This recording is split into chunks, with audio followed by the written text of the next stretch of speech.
Chapter 8 of The Bookshop at the Back of Beyond by Amy Sparks, third book in our trilogy. Let's go. They followed the shopkeeper down a narrow stone staircase. The deeper they went underground, the colder and the damper it became, and there was a smell of burning that seemed rather familiar. Spoon hopped under Nine's shoulder and sniffed. "Too much ground amethyst," he muttered. "That will never work.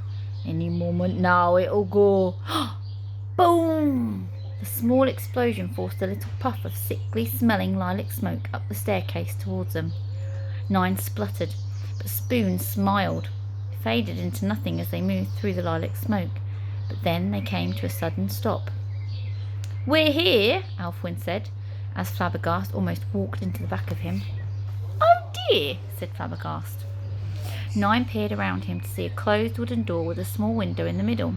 Emerald flames ran around the doorframe, as if they were sealing the door shut in a very "you will never open this door ever again" kind of way. Nine's heart sank. "By any chance has a Feedy the Unpredictable visited your shop of late?" "Told you I'd take you to the basement," Alfwyn shrugged. "Didn't say I'd be able to open the door now, did I?" There was the distant sound of a croaking purple lizard from the shop door. "Customers," said Alfwyn, rubbing his hands together. "I'll be back." With a lot of oofing and squishing, Alfwyn squeezed past everyone on the narrow staircase and headed back to the shop. "Gah!" roared Spoon, leaping off Nine's shoulder and landing on Flabbergast's hat. He stood on tiny tiptoes and peered in through the little window in the middle. "Professor Dish, she's in there." Nine, Flabbergast and Eric all suddenly pushed forward to look. Nine could just see a dish with a wide-eyed face in the bottom of the bowl. She was working on a long wooden table which was packed full of steaming glass beakers and bottles of all shapes and sizes filled with colourful liquids. Dish narrowed her wide eyes as she cautiously lifted the file over a bubbling pot, heated by a purple flamed fire. She tipped the file carefully. A drop trickled out. "Dish!" Spoon cried as he banged on the window with his tiny fist. The dish looked up. Her little mouth opened wide and she dropped the entire file onto the pot. There was a flash of lightning, and Dish ducked under the wooden bench as pink liquid whooshed out in a towering sparkling fountain before it all whooshed back into the pot again. "Spoon! My goodness! What are you doing here?" she said, staring at them through the window. I don't know if Dish is meant to be Scottish also. I mean, we know Spoon is from the first book, and when you go by the nursery's rhyme, like the dish ran away with the spoon, you could make the assumption that they're both Scottish. However, given the fact I'm not very good at a Scottish accent, I'm not going to make her Scottish. Given the fact that I can do the Liverpoolian accent, I'm going to make her from Liverpool. "Spoon, my goodness, what are you doing here?" she said, staring at them through the window. "Finding you," said Spoon. "Oh, Spoon, it's good to see you. But we're in so much trouble. Have you had any success?" "I've not found the missing ingredient to make the—" Dish's voice trailed off and she looked at Spoon and the others uncertainly. Nine saw Spoon flash Dish a quick warning look. "Gold?" Spoon said firmly. Oh, sorry, that was Spoon. "Gold," said Spoon firmly. "Gold?" repeated Nine, narrowing her eyes. "Gold?" said Dish. "Gold?" Nine folded her arms, looking accusingly at Spoon. "Yes, madam," said Flabbergast. He looked confused. "Dr. Spoon has of course been attempting to discover the formula for gold. Somewhat unsuccessfully, I hasten to add. I've had to replace his bedroom door 5 times, its curtain twice, and don't want to know what an explosion did to our chamber pot." Nine locked eyes with Spoon. His eyes burned into hers desperately. "Gold, of course he has," said Nine. "Spoon, I tried so hard to stay hid—" "Spoon!" Right, Liverpool, innit? "Spoon! I tried so hard to stay hidden while she searched for the missing ingredients. I don't know how Feedy knew I was in Beyond, but she caught me, and she's one to have patience. If I don't give the formula to her when she returns, I think it's unlikely she'll spare my life." Her little eyes brimmed with tears. "Ooh," said a voice from Nine's satchel. "Now that's trouble." Flabbergast turned to Nine and frowned. Nine smiled quickly in return and tried to look as innocent as possible, as for someone stashing a forbidden, talking, unpaid for candle in her satchel. Oh, forgive me, Spoon. I should never have been tempted by a promise. Should never, ever have agreed to create the gold. But I swear, I didn't know it was going for her. Ah, neither did I. Neither did I, added Flabbergast. Should anyone be interested at all? It was Gazillion the Unstoppable who approached me, Dish continued.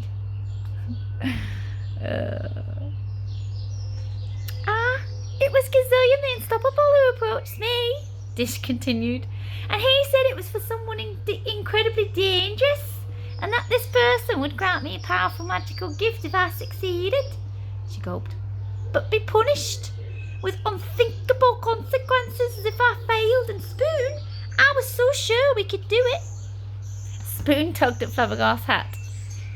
We're only one flaming step away from making gold. Let me get her... Spoon. Scottish. Spoon tugged at Flabbergast's hat. We're only one flaming step away from making gold. Let me get her safely back to my laboratory. Never succeed or fail together. One thing I simply do not understand, Flabbergast said, turning to Spoon with a frown.